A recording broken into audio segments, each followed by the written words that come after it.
Whatever experience you're having right now, it has not come to stay. It has come to pass. Sometimes you have to just back up and go within yourself and pray and meditate and recharge your batteries. Go away, clear your head, and then come back and look at it from a different vantage point. Don't operate while you are under the spell or the effect of what's going on. Don't allow your emotions to control you. We are emotional, but you want to begin to discipline your emotion. If you don't discipline and contain your emotions, they will use you. You don't have to force yourself or motivate yourself to think negatively, to be depressed, to beat yourself up over the head, to feel loaded with guilt. You don't have to make any effort to do that. Your mind is on automatic. It will do that by itself. But if you want to begin to move into your own personal greatness, you've got to be willing to go against the tide. You've got to be willing to harness your will and say, in spite of this, I'm in control here. I'm not going to let this get me down. I'm not going to let this destroy me. I'm coming back. At some point, everything's going to go south on you. Everything's going to go south, and you're going to say, this is it. This is how I end. Now, you can either accept that, or you can get to work. That's all it is. You just begin. You do the math. You solve one problem, then you solve the next one. Life is not easy at all. There's going to be challenges. You're going to get beat down. That's the way life is.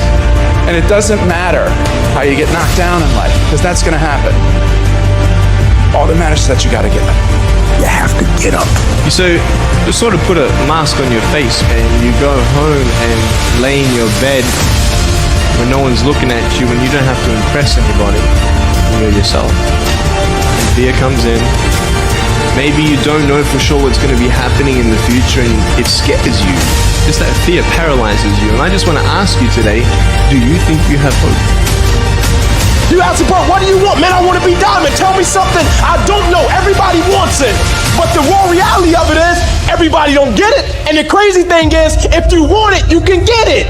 It's not like somebody is stopping you or holding the gun to your head and telling you you can't get it. It's a matter of will. It's a matter of hard work. It's a matter of sacrifice. It's a matter of dedication. It's a matter of commitment. The difference is not the genetic code, the potential. It's a guy that's willing to get knocked down, finally tested on fortune, stand back up, the perseverance to see it through, the never say die attitude. We know the battle ahead. We know the journey ahead is going to get tough. We know we're going to face obstacles. We know it's going to be some discomfort. We know they're going to try to break us. We know they're coming for us. We know that's going to happen already. So let's make up in our minds before the battle that we're going to be victorious. Don't cry to give up. Cry to keep going. Don't cry to quit. You already in pain. You already hurt. Get a reward from it. At the end of pain is success. You're not going to die because you feel a little pain.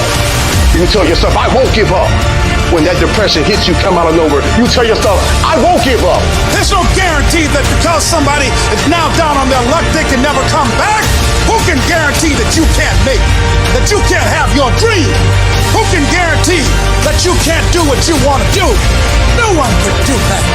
No one can predict that. You don't know what the possibilities are for your life. Because if you're willing to go through all the battling you got to go through to get to where you want to get, who's got the right to stop you? It's your right to listen to your gut. It ain't nobody's right to say no after you earn the right to be where you want to be and do what you want to do. All we need to do is we look at our dreams as we get ready to hit the floor. I'm blessed and highly favored. I don't care if you sick. I don't care what you're going through. If you not dead, he ain't through with you yet. As long as you waking up, you still in the game. As long as you alive, you can still make it happen. As long as that breath in your nostrils, boo, you still in the game. You still can win. Now get your butt up. I get up at 3 because it's silent. It's easier to be focused when the environment is focused. Most of you wake up and you try to make money. Listen to me. If you would make you, money would come to you. Okay, you missed that whole thing I just said. If you would make you a better person, you'd make more money. Now, watch what I do. The way people spend their money or treat their money is how I treat my time. All right, let me explain what I mean to you. I make sure that every single day in that 24-hour period that I'm getting a whole bunch of wins. So I'm supposed to be doing this at this time, doing this at this time, doing this at this time, doing this at this time. The problem with most of you, you waking up and you worshiping money. Man, I was in the back with Cole. Cole was like, E, I got this opportunity for you. I got this opportunity. I got this opportunity. When you become number one, you have to chase opportunities. So I became number one. Not meaning I'm better than nobody else. It means I just mastered my craft to the point that I know what I do that don't nobody else do. I know that I have a way of doing in this industry what nobody else does, and I've picked out in this industry, I've carved out my own room. And your problem is you at 50% knocking on doors trying to get the result, somebody at 100%, and you wondering why it ain't working. Because while you're doing what they're doing, you're not, they are. So why do I put more emphasis on time than I put on money? Because they print money.